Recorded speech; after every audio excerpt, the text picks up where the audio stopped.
Tutaj Ania z kanału Marchewka w Paryżu. Zapraszam Was dzisiaj na nowy film, tym razem nie ze stolicy Francji, a z Polski, gdzie udało mi się spędzić kilka dni pomiędzy pierwszą a drugą falą koronawirusa. Pokażę Wam, jak wyglądała podróż samolotem w tych dziwnych i trudnych dla nas czasach, a także wiele miejsc, które warto zwiedzić w wolnym czasie. Zapraszam do oglądania.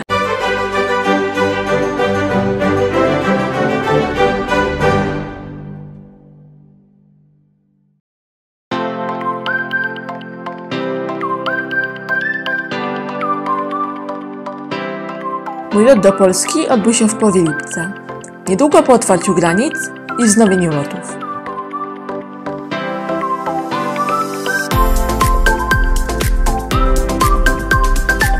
Jak widzicie, na drodze nie ma zbyt wielu samochodów. Myślę, że związane jest to z aktualną sytuacją sanitarną. No zwykle w ciągu tygodnia rano o tej porze są tutaj ogromne korki. Bywa i tak, że wszystko po prostu stoi.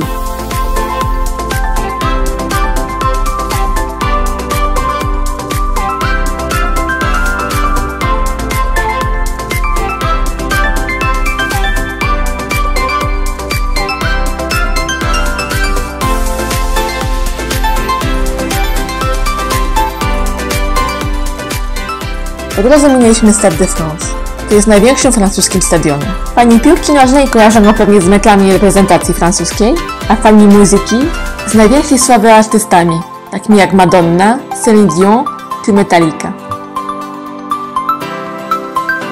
Dojazd na lotnisko poszedł mi bardzo sprawnie, zajął mi niecałe 30 minut, a myślałam, że będzie o wiele gorzej.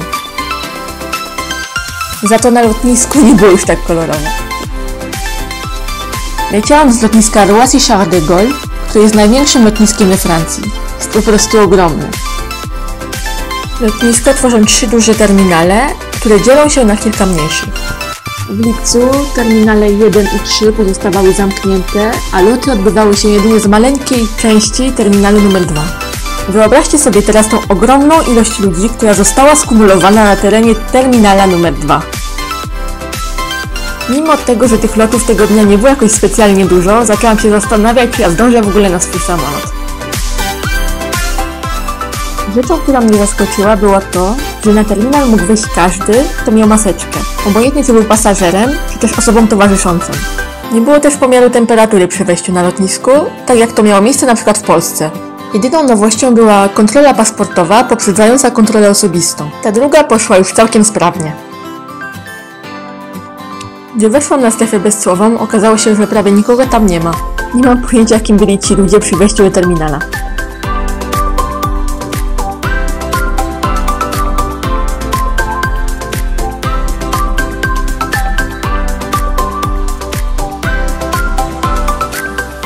Było też sporo miejsc siedzących, co raczej się nie zdarza. A jedyna kolejka, jaką widziałam, była to kolejka do Starbucksa po kawę. Ze względu na to, że sytuacja jest jaka jest, niektóre sklepy nie zostały otwarte po wznowieniu lotu. Nie mam zielonego pojęcia, jak sytuacja wygląda teraz. Jeśli ktoś z Was wie, napiszcie proszę w komentarzu pod filmem. Boarding rozpoczął się dosyć szybko, jednak trwał nieco dłużej niż zwykle.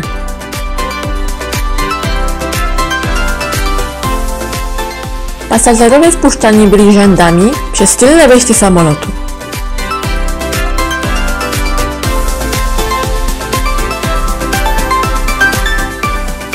Aby wejść na pokład samolotu, trzeba było posiadać maseczkę jednorazową. Nie można było jej ściągać przez cały czas trwania lotu. Na początku myślałam, że będę miała cały rzęd tylko dla siebie, jednak samolot był prawie pełny. Na cały samolot wolnych było dosłownie parę miejsc.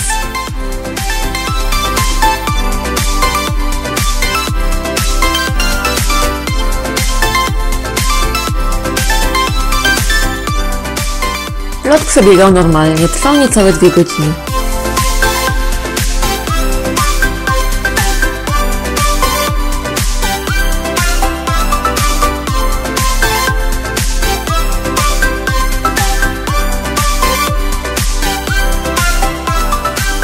Na koniec pozbierano od nas specjalne formularze lokalizacyjne, w razie gdyby u któregoś z pasażerów zdiagnozowano koronawirusa. Dla odmiany w drodze powrotnej nie pytano nas zupełnie o nic.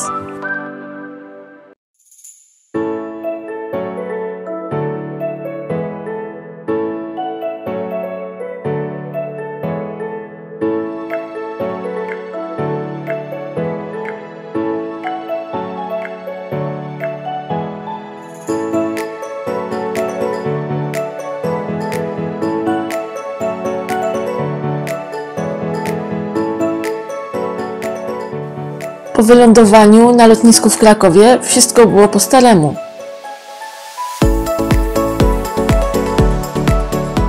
No, może oprócz oznaczeń na ziemi przy odbiorze bagażu.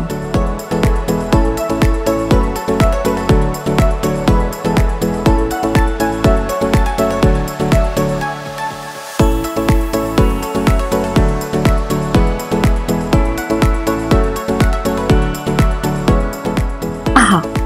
Na terenie terminala przebywać mogli tylko podróżujący. Rodzice zmuszeni byli do czekania na mnie na zewnątrz.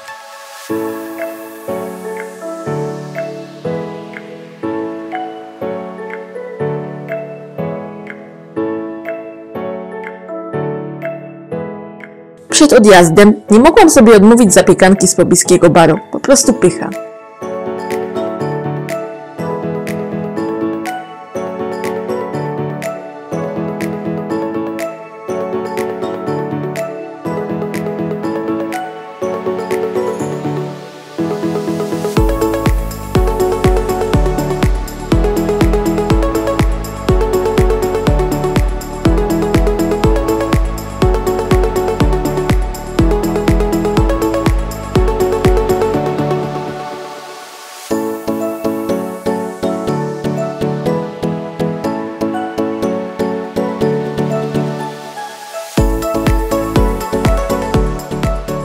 I tutaj informacja dla ludzi spoza Śląska. Po prawej widać Silesia City Center, jedno z największych centrów handlowych w Polsce. Jako ciekawostkę mogę dodać, że powstało ono na terenie starej kopalni.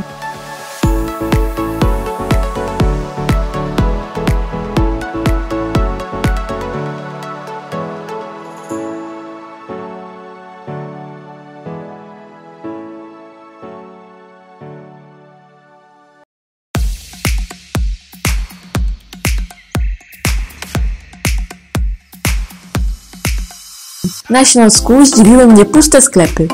W Paryżu takie pustki są nie do pomyślenia, obojętnie o której godzinie.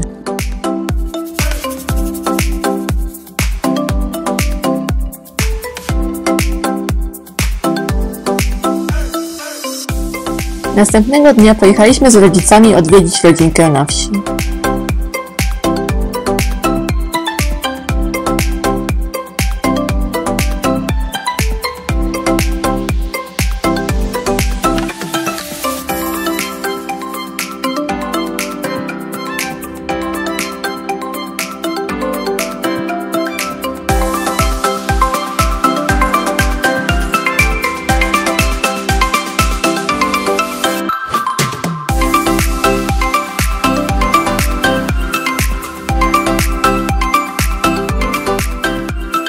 Nie objęło się też bez małego shoppingu w sklepach, których bardzo mi we Francji brakuje.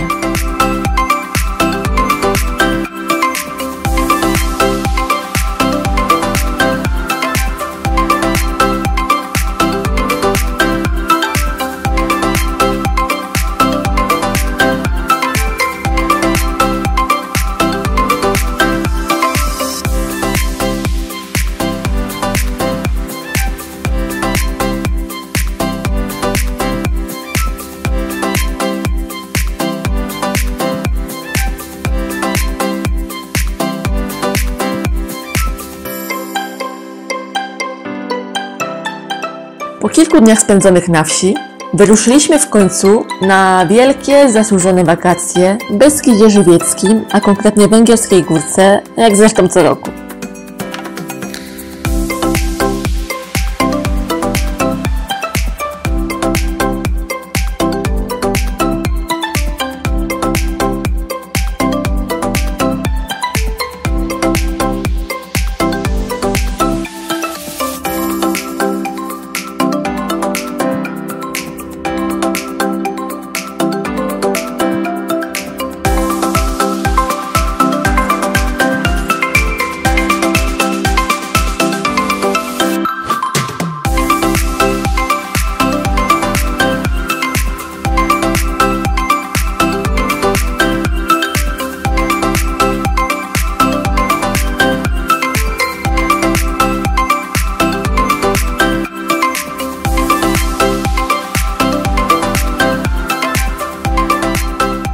Zatrzymaliśmy się w pobliskiej miejscowości Cisiec, ośrodku zwanym jako apartamenty Ancymon. Nasz apartament nie był zbyt duży, jednak miał wszystko, czego było nam trzeba. Łóżka na antresoli, kanapę, aneks kuchenny, stół, krzesła, telewizor, no i łazienkę.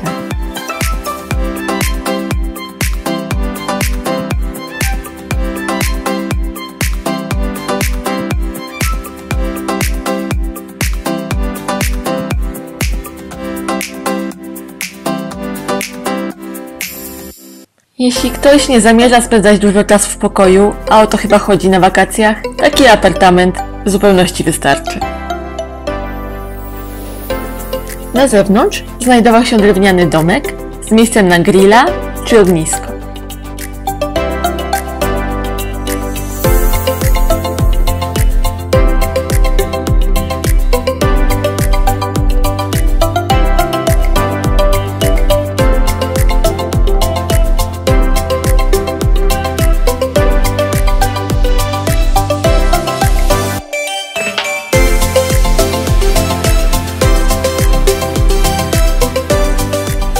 W budynku była też grota solna i sauna. My jednak z nich nie skorzystaliśmy, bo było zbyt gorąco. Jedyny bemol, jeśli ktoś nie lubi chodzić po górach, no to miejsce jest jednak trochę daleko od centrum. Miejsce to jest przyjazne dla dzieci. Do dyspozycji była ogromna ilość zabawek.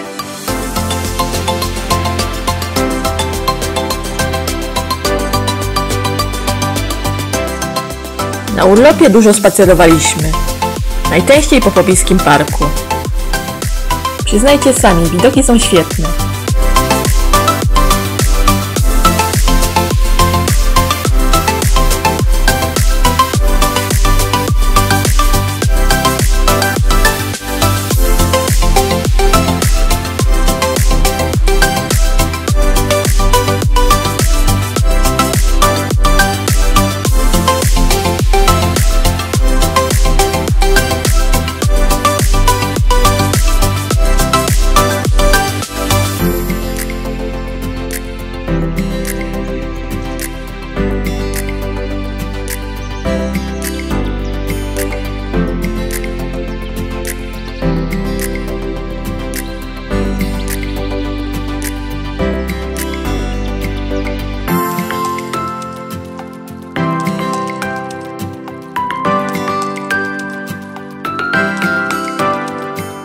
Czasami spotykaliśmy tutejszych mieszkańców.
W oddali widać kościół w Ciscu. Mieszkańcy zbudowali go w ciągu jednej nocy na przekór ówczesnej komunistycznej władzy.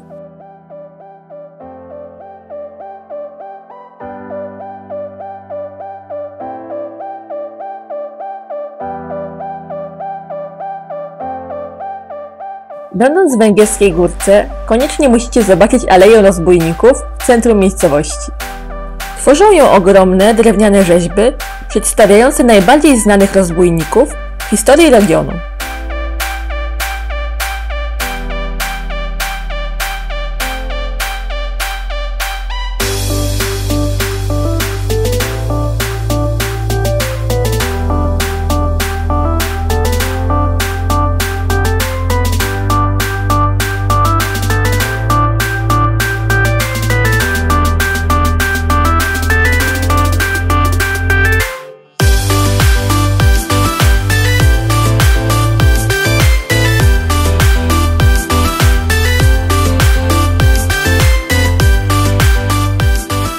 Most, który widać w oddali, prowadzi na bulwary nad Sołą. To właśnie tam najwięcej czasu spędzają turyści. Opalają się, kąpią w rzece albo spędzają czas w pobliskich knajpkach. Na moście zakochani wieszają kłódki, tak jak kiedyś w Paryżu na Pont des Arts.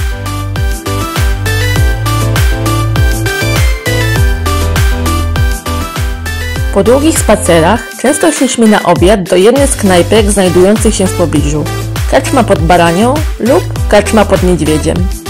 Obie mają genialny, regionalny wystrój, muzykę oraz specjały takie jak kwaśnica, jadło drwala czy placki po zbójnicku.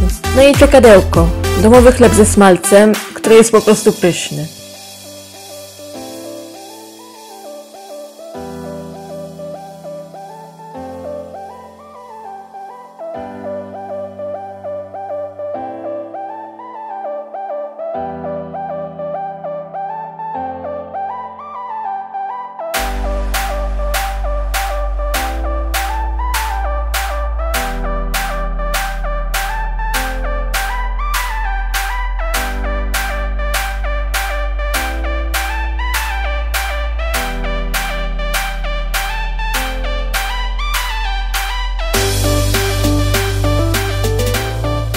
Jako że Węgierska Górka zwana jest przez wielu Westerplatte Południa, obowiązkowo musieliśmy zobaczyć 5 schronów bojowych, które w 1939 roku odpierały ataki wojsk hitlerowskich. Weligóra, Wąwóz, Włóczęga, Wędrowiec i Wyrwidąg. Fort Wędrowiec jest dzisiaj pomnikiem pamięci narodowej i jego wnętrze udostępniane jest do zwiedzania. Znajduje się tam muzeum. Łatwo można go znaleźć. Stoi przed nim wojskowy helikopter. Ze znalezieniem kolejnych 3 jest już trochę problemów. Za to na schronie Włóczęga w latach 50. zbudowano dom mieszkalny. Ta brązowa podmurówka na dole domu to są to właśnie szczątki schronu. W wolnej chwili wybraliśmy się do Mirówki, do Gaju Świętowita. Jest to park botaniczny z wieloma gatunkami roślin z całego świata. Organizowane są tam spotkania propagujące zdrowy typ życia, kuchnię roślinną, medycynę naturalną i kulturę dawnych Słowian.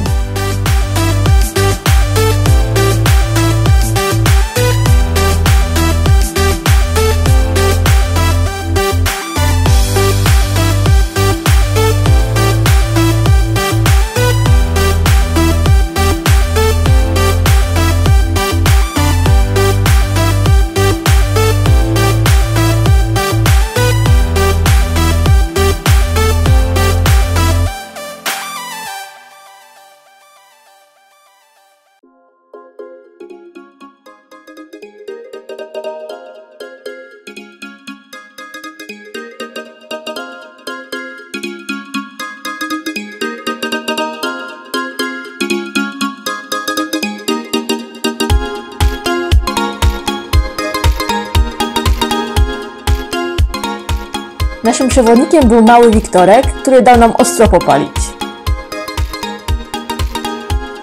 Jako ciekawostkę dodam, że niedaleko Gaju znajduje się gospodarstwo sprzedające wyroby ekologiczne, sygnowane imieniem Białego Sajbaby. Nie wiem, czy kojarzycie youtuberkę Aga in America. Jeśli tak, no to właśnie z tym gościem Aga wyjechała na Kubę na kilkutygodniową głodówkę. Pamiętam, że niezła wtedy była afera w social mediach.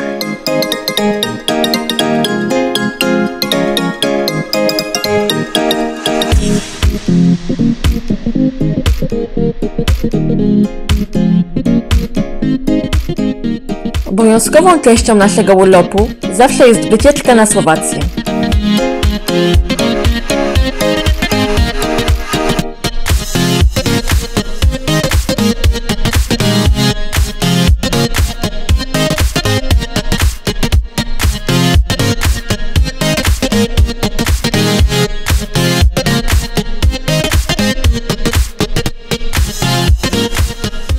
Niestety tym razem nie udało nam się wejść do Zamku Orawskiego, ale zwiedziliśmy za to słowackie sklepy.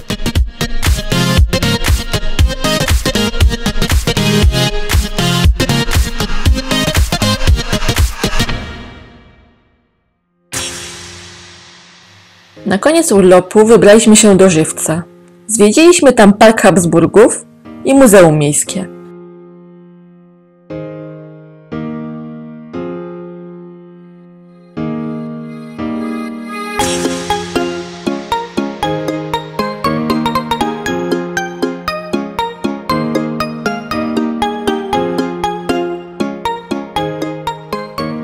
Przechadzając się po parku, trafiliśmy na mini zoo, w którym mieszka całkiem spora liczba zwierząt. Część z nich jest prezentem od byłego prezydenta Bronisława Komorowskiego. Co ciekawe, wstęp jest całkowicie za darmo.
Następnie poszliśmy do muzeum, znajdującego się w Pałacu Habsburgów, gdzie mogliśmy zapoznać się z wystawą archeologiczną dotyczącą początków Żywiecczyzny.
Weszliśmy też do sali tortur.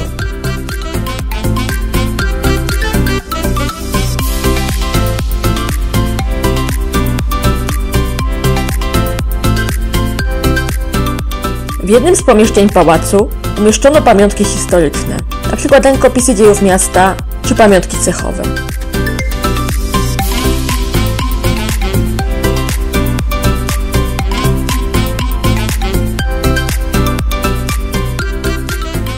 A w kolejnym zebrano wiele przykładów sztuki sakralnej, rzeźby czy obrazy.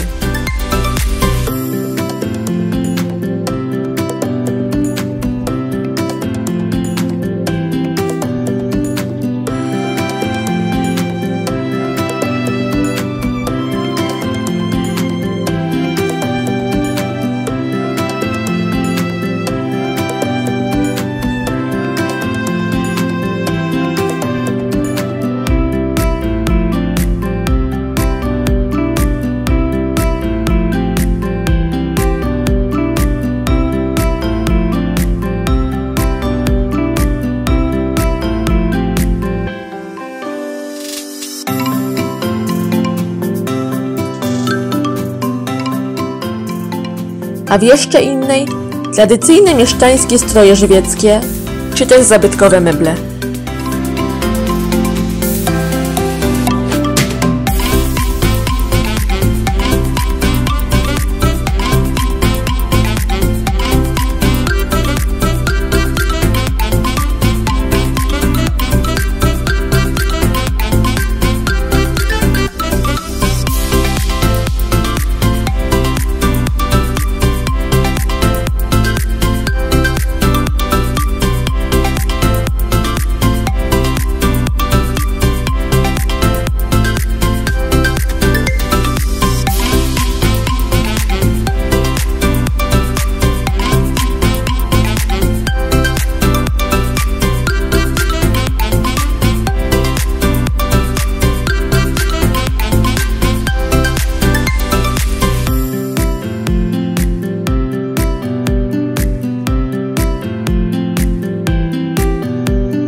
W dziale etnograficznym zebrano eksponaty przedstawiające tradycyjną kulturę żywiecką oraz sztukę ludową.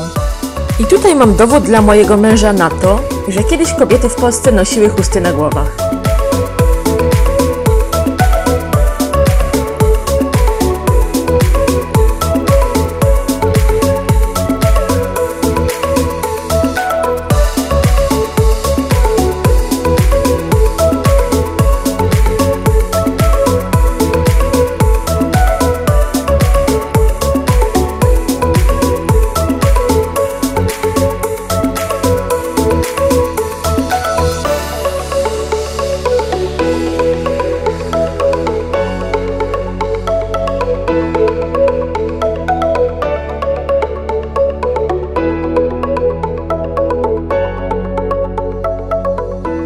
No i dział przyrody zawiera eksponaty flory i fauny beskidzkiej, np. niedźwiedź brunatny, żbik czy ryś.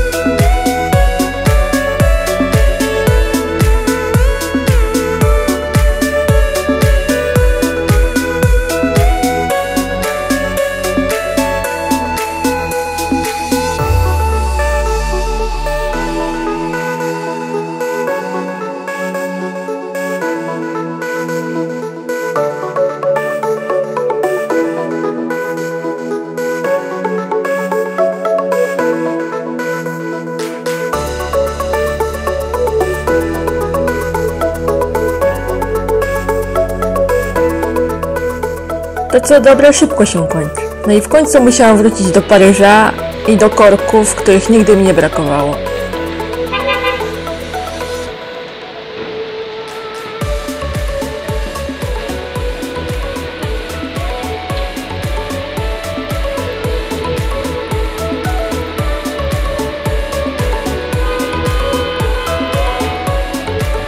Dziękuję bardzo za oglądanie. Jeśli spodobał Wam się film, proszę o łapkę w górę, no i subskrybujcie kanał, jeśli chcecie być na bieżąco z filmami. Zachęcam też do udzielania się w komentarzach. Za tydzień widzimy się w nowym filmie, już z Paryża. A bientôt!